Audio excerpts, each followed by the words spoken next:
मानव इतिहास की शुरुआत से ही हम सभी आसमान की तरफ देखकर हैरान होते आए हैं। हमारे पूर्वजों के अनुमान और आधुनिक विज्ञान की मदद से हम ये जान पाने में सफल हो पाए कि इस पूरे ब्रह्मांड में हमारी जगह आखिर कहां पर है। लेकिन खुद को जान पाने का ये सफर बहुत लंबा रहा। एक वक्त था जब धरती ब्रह्मांड का केंद्र मानी जाती थी और सभी का अनुमान था कि सूर्य और बाकी ग्रह धरती के चारों ओर चक्कर लगाते हैं। अगर कोई इस पर सवाल भी खड़ा करता तो उसे कड़ी सजा दी जाती, क्योंकि प्राचीन रोम में ये माना जाता कि इस पर सवाल खड़ा करना भगवान को चुनौती देना है। लेकिन वक्त के साथ सब सामने आ गया। धीरे धीरे इंसान की तरक्की के साथ हमें मालूम हुआ कि हमारी इस ब्रह्मांड में जगह आखिर कहां पर है। आइए चलते हैं एक छोटे से सफर पर, जहां हम हमारे घर यानी धरती से लेकर ब्रह्मांड के आखिरी छोर तक का सफर तय करेंगे। इस सफर को तय करने के लिए हम समय सीमा से नहीं बंधे। हम अपनी कल्पनाओं के आधार पर इस पूरे ब्रह्मांड में कहीं भी आ जा सकते हैं। इस सफर को शुरू करने के लिए चलिए धरती से परे चलते हैं। धरती जो हमारा घर है और हमारी जानकारी में एकमात्र ऐसी जगह है जहां पर जीवन मौजूद है। शुरुआत करते हैं हमारे सबसे करीबी पड़ोसी चंद्रमा से, जहां पर धरती जैसा कुछ भी नहीं है। न पानी, न वातावरण और न ही जीवन। ऐसा माना जाता है कि इसका जन्म आज से 4.5 अरब साल पहले धरती से मंगल ग्रह जितना बड़ा पिंड टकराने से हुआ था। उस टक्कर से निकला मलबा धीरे धीरे इकट्ठा हो गया, जो आगे चलकर हमारा चांद बना। हमारा सूर्य हमारे सौर मंडल की सबसे बड़ी ताकत है और धरती पर जीवन के लिए जिम्मेदार है। इसकी ग्रेविटी के प्रभाव से ही हमारी समूची सौर व्यवस्था टिकी है, जिसकी शुरुआत मरक्यूरी यानी बुध ग्रह से होती है। बुध की धरती क्रेटरों से अटी पड़ी है और बिल्कुल हमारे चंद्रमा जैसी नजर आती है, जो साबित करता है कि यह भूवैज्ञानिक रूप से अरबों सालों तक बेजान रहा होगा। अब तक 2 अंतरिक्षयान बुध ग्रह पर जा चुके हैं। मैरिनर 10 सन 1974 से 1975 के बीच 3 बार इस ग्रह की यात्रा कर चुका है। मैसेंजर यान 2004 में नासा द्वारा छोड़ा गया था। इसने 2011 में बुध ग्रह के चक्कर लगाए और इससे पहले जनवरी 2008 में इसने बुध के कभी न देखे गए हिस्से की हाई क्वालिटी इमेजेस भेजी। बुध के लगभग 50% हिस्से का नक्शा बनाया जा चुका है, लेकिन सूर्य के काफी पास होने की वजह से होने वाले अत्यधिक प्रकाश और चकाचौंध से हबल दूरबीन इसके बाकी हिस्से का नक्शा नहीं बना पाती। हमारा अगला पड़ाव है शुक्र यानी वीनस। इसका आकार, गुरुत्वाकर्षण और संरचना कुछ कुछ धरती के जैसा है। वीनस एसिड से भरे बादलों की मोटी चादर से ढका है, जिसकी वजह से इसकी सतह हमें धरती से नजर नहीं आती। इसकी सतह पर काफी मात्रा में ज्वालामुखी मौजूद है, इतने कि 100 किलोमीटर के दायरे में ही 150 से ज्यादा बड़े आकार वाले ज्वालामुखी मिल जाते हैं। ऊपरी सतह पर भारी मात्रा में बादल होने के बावजूद वीनस पर बारिश नहीं होती। हालांकि सतह से कुछ किलोमीटर ऊपर तेजाब की बारिश होती है, लेकिन वो सतह के 25 किलोमीटर ऊपर ही भाप बन जाती है। अध्ययन बताते हैं कि अरबों सालों पहले इसकी सतह पर पर्याप्त मात्रा में पानी मौजूद था, जो समय के साथ भाप बनता रहा और एक अलग तरह का ग्रीन हाउस इफेक्ट पैदा हुआ। वीनस पर जीवन नहीं है, लेकिन वैज्ञानिकों का अनुमान है कि इसके निचले और बीच की बादलों की परतों में रहने लायक माहौल मौजूद है, यानी वीनस अब भी जीवन की दौड़ से बाहर नहीं हुआ। हमारे सफर का अगला पड़ाव है मंगल यानी मार्स। 1965 में भेजे गए मैरिनर 4 से अब तक भेजे गए सभी मंगलयानों से मिली जानकारी हमें ये बताती है कि सौर मंडल के सभी ग्रहों में हमारी पृथ्वी के अलावा मंगल पर जीवन और पानी होने की संभावना सबसे ज्यादा है। धरती से करोड़ों किलोमीटर दूर मंगल को वैज्ञानिक इस नजर से देखते हैं कि भविष्य में इस पर बस्ती बसा पाएंगे। इसके आगे मौजूद है एस्टेरॉयड बेल्ट, जो मार्स और जुपिटर के बीच रहकर सूर्य के चक्कर लगाती है। और यह है हमारी सौर व्यवस्था का सबसे बड़ा ग्रह जुपिटर यानी बृहस्पति। अपने 4 बड़े और दर्जनों छोटे चंद्रमाओं के साथ जुपिटर अपने आप में एक छोटे सोलर सिस्टम के जैसा है। अगर सौर व्यवस्था के बाकी सारे ग्रहों को मिला लिया जाए तब भी वे भार में जुपिटर का मुकाबला नहीं कर सकते। इसकी सतह पर है इसका ग्रेट रेड स्पॉट। भयंकर तूफान से बना ये लाल धब्बा हमारी धरती से 3 गुना बड़ा है। अनुमान है कि इसका ये तूफान पिछले 350 सालों से नहीं थमा। हमारा अगला पड़ाव है शनि, जो अपने शाही छल्लों से घिरा है और बेहद खूबसूरत नजर आता है।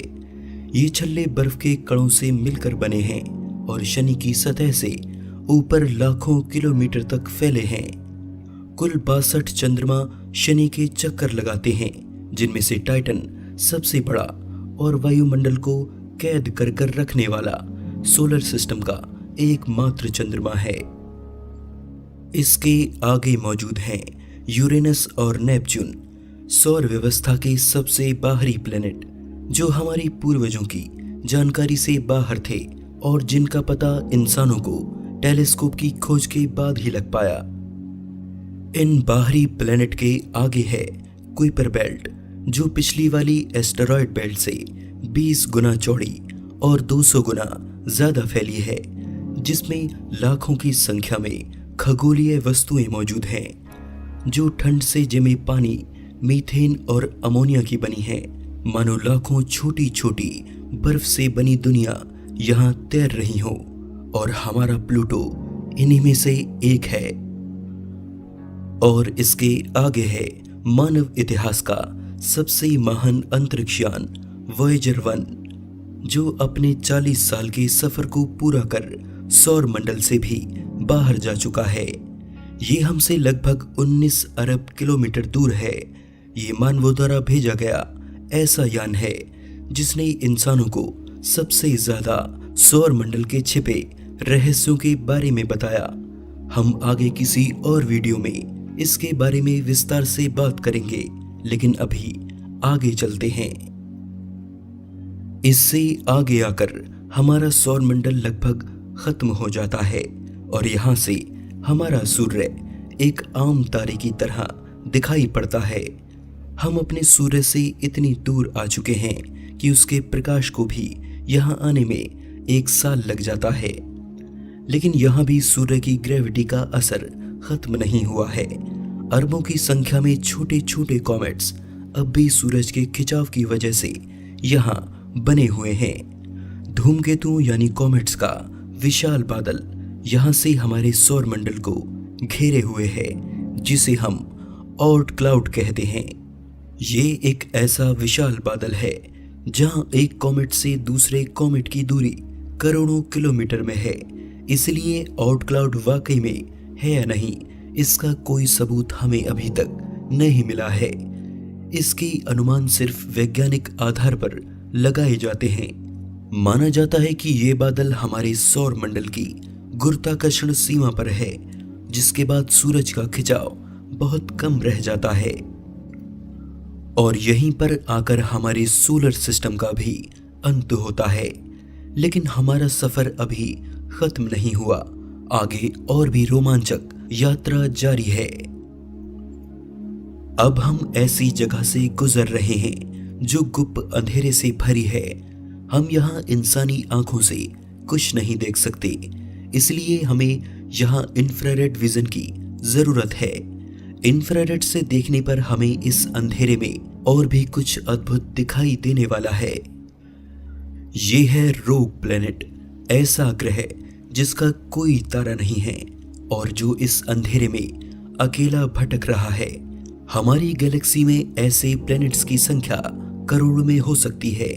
ये प्लैनेट परिवार के उन सदस्यों की तरह है जो अपने बनने के समय अपने साथियों से बिछड़ गए थे। ये रोग प्लैनेट्स ऊपर से भले ही बर्फ की मोटी चादर से ढके हों, लेकिन इनके केंद्र में पानी का विशाल समुद्र भी हो सकता है और क्या पता वहां जीवन किसी और रूप में सांसें ले रहा हो।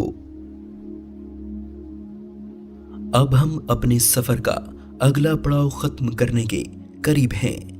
हम अपनी मिल्की वे गैलेक्सी को गौर से देखते हैं। यहाँ चमकता हर बिंदु अपने आप में एक तारा है और हम हमारी गैलेक्सी में इस बिंदु पर मौजूद हैं। गैलेक्सी के केंद्र से 30,000 प्रकाश वर्ष दूर। यहाँ पर हमारे सफर का एक और पड़ाव खत्म होता है। अब हम अपने घर से इतनी दूर आ चुके हैं कि प्रकाश को भी यहाँ आने में हजारों साल लग जाएंगे, लेकिन हम यहाँ से अपनी पड़ोसी गैलेक्सी एंड्रोमेडा को देख सकते हैं। वैज्ञानिकों का अनुमान है कि हमारी मिल्की वे और एंड्रोमेडा गैलेक्सी बहुत तेजी से एक दूसरे की तरफ आगे बढ़ रही हैं और करीब 4 अरब साल बाद ये आपस में टकरा जाएंगी। ऐसी ही ढेरों छोटी बड़ी गैलेक्सी मिलकर एक लोकल ग्रुप बनाती हैं। इनकी तादाद इतनी ज्यादा है कि हम यहाँ से अपनी गैलेक्सी को ढूंढ भी नहीं सकते। लेकिन अगर आप इसे देखकर हैरान हैं तो ये जानकर आप दंग रह जाएंगे कि ऐसे हजारों लोकल ग्रुप मिलकर एक सुपर क्लस्टर बनाते हैं। यानी एक सुपर क्लस्टर में ऐसी हजारों लोकल ग्रुप हो सकते हैं और यहाँ पर आकर हमें जो प्रकाश का छोटे से छोटा बिंदु दिखाई पड़ता है वो अपने आप में एक पूरी गैलेक्सी है, जिनमें हर गैलेक्सी में अरबों तारे जमा हैं। इस सुपर क्लस्टर को भी हम हमारे ब्रह्मांड का एक छोटा हिस्सा ही कहेंगे, क्योंकि हमारे ब्रह्मांड में 1 करोड़ सुपर क्लस्टर होने की संभावना है। 1 करोड़ सुपर क्लस्टर मिलकर हमारे ब्रह्मांड को बनाते हैं, यानी इसे हम हमारा यूनिवर्स कह सकते हैं। और यहीं पर आकर हमारे विज्ञान की भी सीमा समाप्त होती है। इससे आगे ना तो हम देख सकते हैं और ना ही अंदाजा लगा सकते हैं। इसलिए इसे हम ऑब्जर्वेबल यूनिवर्स या ज्ञात ब्रह्मांड कहते हैं। इसी ब्रह्मांड में खरबों की संख्या में गैलेक्सियां समाई हैं और इसका व्यास यानी डायमीटर लगभग 91 अरब प्रकाश वर्ष है। यानी इसके एक छोर से दूसरे छोर पर पहुंचने में प्रकाश को भी 91 अरब साल लगेंगे। लेकिन ये केवल ऑब्जर्वेबल यूनिवर्स का साइज है। पूरा ब्रह्मांड कितना बड़ा है ये हमें नहीं पता। शायद ये अनंत भी हो सकता है। क्या यहीं पर आकर इन सब का अंत होता है?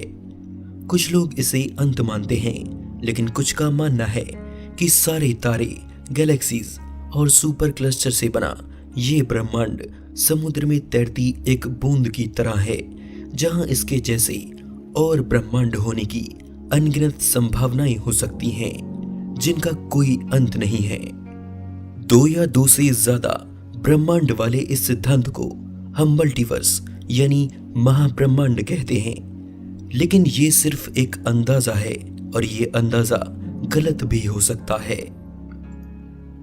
क्या आप भी अब बहुत छोटा महसूस कर रहे हैं? मैं भी। मानो जैसे इस अनंत ब्रह्मांड में हमारा कोई वजूद न हो। लेकिन हमारी सोच छोटी नहीं है। वैज्ञानिक आधार पर ही हमने इन सब बातों का पता लगाया है। याद कीजिए वो समय जब टेलीस्कोप का आविष्कार तक नहीं हुआ था। तब जहां तक इंसान देख सकता था केवल वहीं तक हमारी दुनिया थी। लेकिन अब वक्त बदल चुका है। हमने बीते कुछ सदियों में बहुत कुछ हासिल किया है और आगे भी करते रहेंगे। वक्त की सीमा को तोड़ना शायद नामुमकिन हो, लेकिन अपनी विज्ञान की सीमा को हम और आगे लेकर जा सकते हैं। अब नहीं तो कुछ 100 साल बाद हम ब्रह्मांड के कुछ और राज जानने में सफल जरूर होंगे।